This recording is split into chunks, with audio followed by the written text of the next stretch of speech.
Shalom,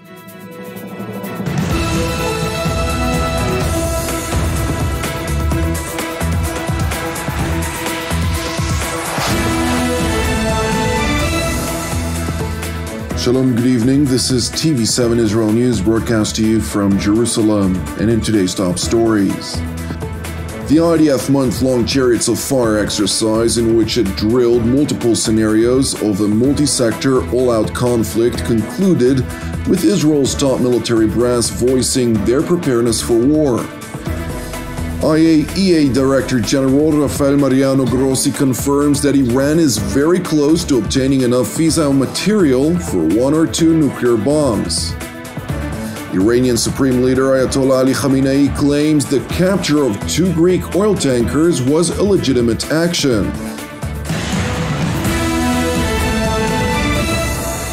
The IDF's month-long Chariots of Fire exercise, in which it drilled multiple scenarios of a multi-sector, all-out war, concluded over the weekend when thousands of Israeli troops returned from the final multi-branch ground maneuver which took place in Cyprus. סיימנו לפני שעה קלה תרגול של חודש מלחמה, ואחרוני הלוחמים חזרו ממש עכשיו לרציף לכאן מקפריסין. אני רוצה להביע הערכה רבה לכל המשתתפים בתרגיל. ראיתי אתכם לאורך כל החודש הזה. ראיתי מקצועיות, ראיתי משימתיות, וראיתי רוח מצוינת. The final drill of the exercise was unprecedented in scale, and the composition of the maneuvering units, which intended to simulate a comprehensive offensive far away from Israeli territory, in what may be regarded as a clear signal to the Ayatollah regime in Tehran and its regional proxies. יצאנו לתרגיל ראשון מסוגו, ייחודי ומורכב, שבא לחדד את היכולות המבצעיות שלנו, ליישם פעולה משמעותית אל מול אתגרי החירום. בשטח שהוא לא מוכר לנו, עם אתגרים של לוגיסטיקה, של אספקת מזון, אספקת תחמושת ומים, וכמובן אתגרים של תקשורת וריחוק פיזי בין הכוחות שלנו. האתגר הראשון שאליו נערכנו ואיתו התמודדנו הוא צבירת סד"כ עם שותפות אמיתית של חיל הים וחיל האוויר בספינות, במטוסים ובמסוקים. הגענו לשטח בעוצמה, פרסנו כוחות, הכוחות פועלים מול שטחי מפתח, מול יעדים משמעותיים שאנחנו מזהים בהם פוטנציאל לחשיבות להכרעה. הכוחות מבצעים פשיטות במרחקים גדולים אחד מהשני ומאתגרים את היכולת שלהם לעבוד בנתק. אנחנו מתרגלים טכניקות מבצעיות שפיתחנו בהתאם לאיומים בשטח. General Winter, whose 98th Airborne Division played a significant part in the ground maneuver, went on to highlight his conviction that the IDF is well prepared for the day when a multi-sector war is forced upon Israel, all the while stressing that Chariots of Fire should be regarded as a clear and credible military option for the moment Jerusalem deems it necessary. אני מאמין שהתרגיל מכין אותנו היטב למערכה הבאה, ואני בטוח מחליטים לקיים תרגיל כזה, זה רק כי יש כוונה אמיתית לחזק שרירים ולהכין אופציות לפעול במידה ונידרש.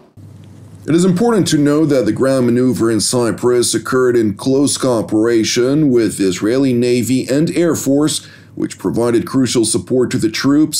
All the while, in tandem, over 100 fighter jets and other aircraft partook in a wide-scale aerial campaign simulating multiple precision strikes of distant targets far beyond enemy lines, all of which ratchets up the IDF's qualitative preparedness for war. אין לי ספק שהתרגיל הזה והחיכוך שהוא מביא עם האתגרים המבצעיים שאנחנו לא חווים בעשרות תרגילים אחרים, בסופו של דבר משפר את הכשירות המצרפית של צה"ל על כל זרועותיו למלחמה, בלי כל ספק. Returning to Israel, where IDF Chief of General Staff Lieutenant General Aviv Kochavi voiced his deep appreciation of the troops who partook in the month-long exercise and stressed that while investigations into the exercise have commenced, two conclusions can already be drawn. כבר אתמול התחלנו בתהליך התחקור והלמידה, אבל שתי מסקנות כבר ניתן להסיק. האחת, שקיימת שותפות עמוקה בין הזרועות, בין יחידות צה"ל, והיא מבוססת על אמון הדדי וחברות. זאת עוצמה. שנית, ביטוי שהמפקדים חזרו עליו כל הזמן לאורך התרגיל, תחושת מסוגלות. זו תחושה שהתרגיל יצר. צה"ל יוצא מהחודש הזה עם ביטחון גבוה ביכולות שלו, עם ביטחון גבוה ברמת הביצוע שלו. צה"ל אחרי החודש הזה הרבה יותר מושחז, הרבה יותר מתואם, יותר מודרני ויותר מוכן. ואם לא די, אז במהלך כל החודש הזה המשכנו בסיכול טרור באיו"ש ופעילות מיוחדת בכל הגזרות. Turning to Vienna, where the International Atomic Energy Agency's Board of Governors meeting commenced today, prior to which the agency's Director General Rafael Mariano Grossi noted that he visited Israel last Friday to urge the Jerusalem leadership to allow the IAEA to do its work in Iran, which may yet yield fruitful results. So this is why I was there to say, let the IAEA work, the inspection work can yield good results if we have the access that we need from Iran. The IAEA Director General noted, however, that there is a need for members of the Board of Governors and those negotiating with the Islamic Republic to exercise a sense of finality, since the credibility of the Ayatollah regime is plainly in question. We need to continue working with Iran and with a sense of finality. What we got from them is clearly not sufficient or it's inadequate. So with this, we cannot move forward. And the problem here is that Iran needs to continue working with us. They have a very important, very ambitious nuclear program, as you know. And now their declarations are in question because there are loopholes, there are doubts. Grossi went on to highlight that the Islamic Republic of Iran is very close to accumulate enough fissile material for at least 2 nuclear payloads, with no indication of slowing down. It's a matter of time where they get to one or more so-called significant quantities, as you know, which is the quantity for which, as the terminology indicates, for which the development of a nuclear weapon cannot be excluded, and that depends on the levels of enrichment. That depends on whether you're talking about plutonium or enriched uranium. So this is going to happen. It's very close, let's put it like that, but this idea that you are about to cross a line which is going to create a dramatically different situation, I wouldn't say so, because it's going to happen. Anyway, they're very close. Anyway, they're very, very close. So, for all we can say and see, the development of new centrifuges continue in Iran, which means that they want to have technology to produce more and faster. It is important to know that Iranian officials have warned the IAEA that if its Board of Governors pass a resolution that will censor Iran over outstanding issues which the Islamic Republic failed to clarify to the agency, the Ayatollah regime would move to sever its relations with the IAEA, which would consequently revoke any limited international scrutiny which the nuclear watchdog maintains. The IAEA Director General further underscored that he had not received any invitation from Iran to try and resolve the outstanding issues, as was the case prior to the previous Board of Governor meetings. Nevertheless, Grossi highlighted once again that his agency and the reports it produced were very clear regarding answers which Iran provided regarding outstanding questions about nuclear particles that were uncovered from undeclared locations. We have to recognize that we have not been able to get the results we were expecting. And I think my reports are quite clear, quite graphic. I've been trying to put clarity in the reports, so there is, it's very, very obvious what was done and why we believe that what has been said to us is technically not credible, or the information is simply not there.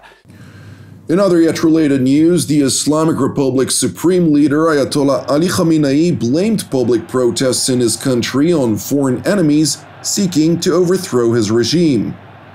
مهمترین امید دشمنان برای ضربه زدن به کشور امید بستن به اعتراضات مردمی است. Khamenei further seized the opportunity to insist that the enemies of the Islamic Republic are waging a psychological war against Iran by accusing it of piracy for seizing 2 Greek tankers after the United States confiscated Iranian oil from a sanctioned Iranian tanker that was intercepted off the coast of a Greek island. Khamenei insisted that Iranian oil was stolen by the United States and therefore the Islamic Revolutionary Guards were in their right to take back oil that belongs to the Islamic Republic.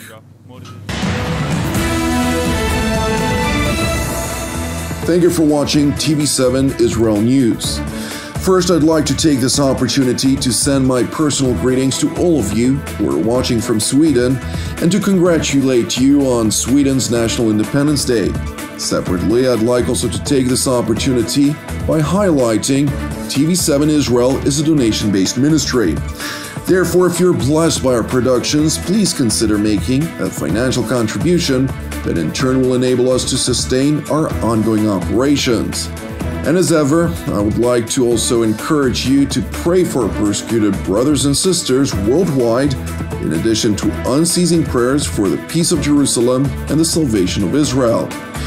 I'm Jonathan Essen wishing you a Shavua Mevorach, and we will see you again tomorrow at the same time.